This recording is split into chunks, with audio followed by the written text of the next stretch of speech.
السلام علیکم ورحمۃ اللہ وبرکاتہ۔ آج ہم بات کریں گے جی سب سے بڑی استغفار، یعنی کہ استغفر اللہ جو ہم پڑھتے ہیں اور اپنے گناہوں کی اللہ تعالیٰ سے معافی مانگتے ہیں، تو ایک ایسی استغفار ہے جس کو استغفار کا سردار کہا جاتا ہے، اور اس کی فضیلت احادیث کے اندر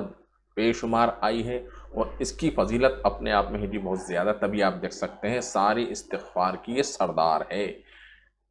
اور اس کے جو الفاظ ہیں، اگر آپ اس کے اوپر غور کریں گے اور اس کو سمجھیں گے تو آپ اپنی بندگی کا اظہار کر رہے ہیں، اور جو اللہ تعالیٰ ہے، آپ کا جو معبود ہے، آپ کا جو رب ہے، آپ کا جو خالق ہے، اس کی کبریائی بھی آپ بیان کر رہے ہیں، اس سے آپ کچھ بات کر رہے ہیں۔ تو وہ اس بات کو اگر آپ سچے دل سے محسوس کریں اور اللہ تعالیٰ سے بات کریں گے تو اللہ تعالیٰ آپ کی وہ بات کو سنے گا بھی، اور جو آپ اس سے دعا مانگ رہے ہیں اللہ آپ کو وہ دعا بھی قبول کرے گا۔ تو صحیح بخاری کی ہے جی حدیث، اور حدیث نمبر آپ دیکھ سکتے ہیں 6306 ہے، اور صحیح بخاری، ٹھیک ہے۔ تو اس کے اندر آپ صلی اللہ علیہ وسلم نے خوشخبری دی ہے جی جنت کی، یعنی کہ جو بندہ سچے دل سے اور پورے اقرار کے ساتھ اور پورے توجہ کے ساتھ جو کہہ رہا ہے، ان کے الفاظ پہ اگر غور کرتے ہوئے کہے گا تو اس بندے کو جنت کی بشارت۔ تو الفاظ ہیں جی احادیث کے، جس کا مفہوم ہے جی جس نے اس دعا کے الفاظ پر یقین رکھتے ہوئے دل سے ان کو کہا اور اسی دن اس کا انتقال ہو گیا، یعنی کہ صبح کے وقت اس نے پڑھا اور اسی دن اس کا انتقال ہو گیا شام ہونے سے پہلے، تو وہ جنتی ہے۔ دیکھ رہے ہیں کتنی بڑی خوشخبری آپ کو دی جا رہی ہے جی صرف ایک چھوٹے سے عمل کے اوپر۔ اور جس نے اس دعا کے الفاظ پر یقین رکھتے ہوئے رات میں ان کو پڑھ لیا، یعنی کہ شام کے بعد عصر کی نماز کے بعد پڑھ لیا، اور پھر اس کا صبح ہونے سے پہلے انتقال ہو گیا، تو وہ جنتی ہے۔ تو جنت کا وعدہ آپ صلی اللہ علیہ وسلم کہہ رہے ہیں کہ وہ بندہ جنت میں جائے گا جو ان الفاظ کو یقین کے ساتھ اس سے اگر اپنی استغفار کی دعا مانگے اور اللہ سے مغفرت کی طلب کرے۔ تو اگر ہم الفاظ دیکھیں تو بہت جامع اور پرزور الفاظ ہیں جی، جو ایک بتا رہے ہیں کہ ہاں جی کتنا وزن ہے جی ان الفاظ کے اندر۔ تو استغفار کچھ اس طریقے سے ہے، دن میں آپ کو صرف ایک بار پڑھنی ہے جی صبح کے وقت، ٹھیک ہے، اور شام کے وقت، یعنی دن میں صرف آپ کو 2 بار کرنی ہے۔ اللہم انت ربی، تو اس کا اگر مطلب دیکھیں، اللہم اے اللہ تو میرا رب ہے، یعنی کہ بندہ ڈائریکٹلی اللہ سے باتیں کر رہا ہے۔ انتا مطلب سامنے ہے جی اللہ، انتا یعنی کہ تو، اے اللہ تو میرا رب ہے۔ لا الہ الا انتا خلقتنی، تیرے سوا کوئی معبود نہیں، یعنی کہ اللہ سے بات کر رہا ہے بندہ سچے یقین سے، یا اللہ تو ہی ہے جی جس کی عبادت میں کرتا ہوں، یعنی کہ تو ہی میرا معبود ہے اور تو نے مجھ کو پیدا کیا۔ خلقتنی مطلب اے اللہ تو نے مجھ کو پیدا کیا، ٹھیک ہے۔ جب اللہ تعالیٰ نے انسان کو پیدا کیا تو اس کا حق ہے کہ اس کی عبادت کی جائے اور اس کے علاوہ کسی کو خالق اور مالک اور الہ نہیں سمجھا جائے، ٹھیک ہے جی۔ یہ آگے آپ کو سمجھے، وَأَنَا عَبْدُكَ،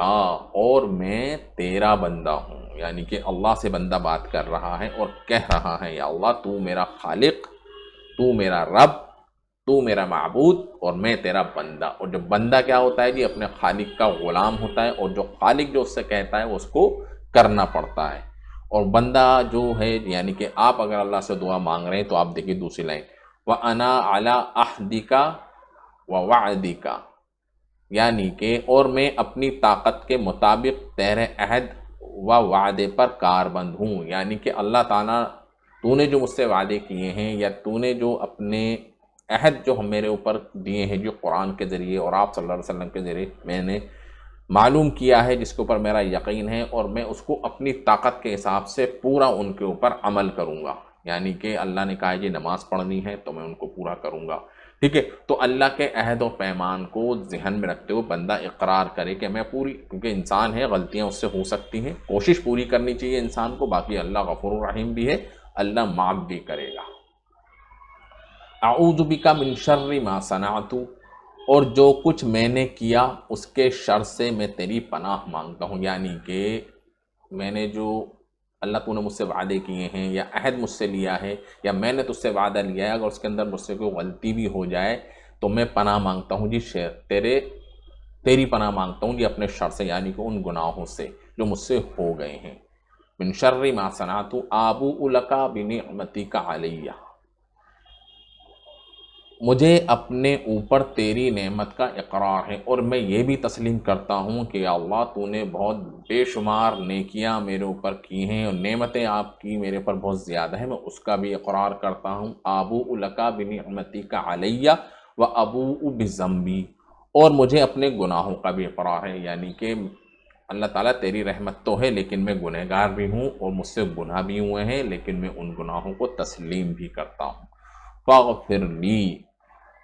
یعنی کہ بندہ کہہ رہا ہے جی اللہ سے تو مجھے معاف کر دے، یعنی کہ مجھ سے جو گناہ ہوئے ہیں اللہ تو ان کو معاف کر دے۔ فَإِنَّهُ لَا يَغْفِرُ الذُّنُوبَ إِلَّا أَنْتَ، یقیناً تیرے سوا گناہوں کو معاف کرنے والا کوئی نہیں۔ اب آپ سوچئے کہ ان الفاظ کو اگر آپ دل سے سوچتے ہوئے اور ان کا ایک تصور اپنے ذہن میں رکھتے ہوئے اللہ سے اگر استغفار کی دعا کریں گے تو اللہ تعالیٰ آپ کے گناہ بھی معاف کرے گا، ٹھیک ہے، اور آپ کو جنت الفردوس کے اندر جگہ دے گا جی، جنت کا وعدہ ہے جی۔ تو آپ روزانہ پڑھیں کیونکہ ایک نہ ایک دن تو انسان کو مرنا ہے، ٹھیک ہے، تو آپ روزانہ اس کو پڑھنے کا عمل کریں جی۔ تھوڑی بڑی دعا ہے لیکن اس کی جو فضیلت ہے جی وہ بہت زیادہ ہے، ٹھیک ہے، تو اس کو آپ تھوڑا توجہ کے ساتھ پڑھیں اور اس کے اوپر غور و فکر کریں تو انشاءاللہ آپ جنتی ہوں گے اور آپ کا جنت میں ہوگا جی ایک مقام۔ تو السلام علیکم ورحمۃ اللہ وبرکاتہ۔